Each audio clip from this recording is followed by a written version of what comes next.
Hello friends, welcome to my channel. நம்ம இன்றைக்கி machine நீடிலை பற்றி தான் பார்க்க போகிறோம். மிஷின் நீடியில் டிஃப்ரெண்ட் சைஸஸ் இருக்குது. இந்த சைஸஸ்லாம் எதுக்கு கொடுத்துருக்காங்க அப்படின்னு பார்த்தீங்கன்னா, நம்ம எல்லா நீடிலையுமே எல்லா கிளாத்துக்குமே யூஸ் பண்ண முடியாது. ஏன்னா நெட் கிளாத் அப்படிங்கிறது பார்த்திங்கன்னா ரொம்ப ரொம்ப லைட்டர் ஃபேப்ரிக்கு. இதே ஜீன்ஸு பார்த்திங்கன்னா ரொம்ப ஹெவியர் ஃபேப்ரிக்கு. எல்லா நீடிலையுமே நம்ம வந்து எல்லா கிளாத்துக்குமே யூஸ் பண்ண முடியாது. இப்போ பார்த்திங்கன்னா நம்ம 14 சைஸு 11 சைஸ் இதை வந்துட்டு நெட் கிளாத்துக்கு வந்து நம்ம யூஸ் பண்ணலாம்.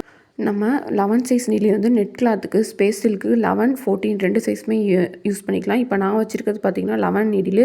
இதோட டிப்பு வந்து ரொம்ப ரொம்ப ஷார்ப்பாக இருக்கும். நம்ம கிளாத்தில் நம்ம மிஷினில் ஸ்டிச் பண்ணுறப்ப கிளாத்துக்குள்ளே போயிட்டு வரதுக்கு ரொம்ப ரொம்ப ஈஸியாக இருக்கும். இதே வந்து 16 சைஸ் பார்த்திங்கன்னா ரொம்ப கொஞ்சம் பிளெண்டாக இருக்கும். இதே வந்து 18 சைஸு ரொம்ப ரொம்ப பிளெண்டாக இருக்கும். இப்போ பார்த்திங்கன்னா நம்ம 16 சைஸ் அப்படிங்கிறது வந்து காட்டன் ஃபேப்ரிக்கும், 18 சைஸ் அப்படிங்கிறது ஜீன்ஸ் கிளாத்துக்கும் நம்ம வந்து யூஸ் பண்ணிகிட்டு இருக்கோம். இப்போ 11 வந்துட்டு நெட் ஃபேப்ரிக் யூஸ் பண்ணுறோம். அது ஆக்சுவலாக எந்த கிளாத்து நம்ம ஸ்டிச் பண்ணுறோமோ அதுக்கு தகுந்த மாதிரி நீங்கள் நீடில் யூஸ் பண்ணினீங்க அப்படின்னா நம்ம கிளாத்தில் வந்துட்டு எந்த விதமான சுருக்கமும் இல்லாமல் இருக்கும். ஃபேப்ரிக்கும் ரொம்ப ரொம்ப நீட்டாக வந்து நம்ம ஸ்டிச் பண்ண முடியும். டிப்பு வந்து ஷார்ப்பாக இருக்கிற வாசி நெட் கிளாத்துக்குள்ள நமக்கு ஈஸியாக போயிட்டு வரும். இதே வந்து 16 பார்த்திங்கன்னா காட்டன் ஃபேப்ரிக்கு, நம்ம நார்மலான ஃபேப்ரிக்கு. 18 பார்த்திங்கன்னா ரொம்ப மொத்தமான ஃபேப்ரிக். மிஷினில் நம்ம இதை நீடில் எப்படி இன்சர்ட் பண்ணுறதுங்கிறத பார்க்கலாம் வாங்க. சைடில் பார்த்திங்கன்னா ஒரு சின்னதாக ஒரு ஸ்க்ரூ இருக்கும். அதை லூஸ் பண்ணிக்கிட்டு இதான் நமக்கு வந்துட்டு நீடில். இந்த நீடிலில் பார்த்திங்கன்னா 2 சின்ன மிஷினுக்கு ஒரு நீடில் இருக்குது, பெரிய மிஷினுக்கு ஒரு நீடில் இருக்குது. என்கிட்ட இருக்கிறது பெரிய மிஷின் அப்படிங்கிற வாசி நான் அந்த நீடில் வாங்கியிருக்கேன்.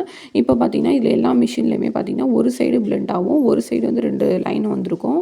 இந்த 2 லைன் தான் நம்மளோட லெஃப்ட் சைடை பார்த்த மாதிரி இருக்கணும். மிஷினில் ஸ்டிச் பண்ணும்போது கீழே உள்ள பாபினில் உள்ள நூல் வந்துட்டு அதில் மாட்டி நமக்கு வந்துட்டு ஸ்டிச்சஸ் வந்து நமக்கு விழும். இப்போ பார்த்திங்கன்னா நம்மளோட நீடிலோட ஹெட் பார்ட்டும் நம்ம மிஷினில் இன்சர்ட் பண்ணுறோம்ல அதில் உள்ளதும் மேலே நம்ம தூக்கி வைக்கணும். கீழே இறக்கி வச்சிட்டோம் அப்படின்னா நம்ம பாபினில் அடிபட்டு நீடில் வந்து டேமேஜ் ஆகிறதுக்கான சான்சஸ் இருக்குது. இல்லை ஜிப்பு தைக்கிறப்ப டேமேஜ் ஆகும். அதனால் பார்த்து தைக்கணும். பீட்ஸு ஸ்டோன்ஸ்லாம் தைக்கும்போது நம்ம பார்த்து தைக்கணும். இப்போ நம்ம த்ரெட்டை வந்து நம்ம நீடிலில் கோத்துட்டோம். இப்போ பாபினையும் நம்ம இன்சர்ட் பண்ணி நம்ம ஸ்டிச்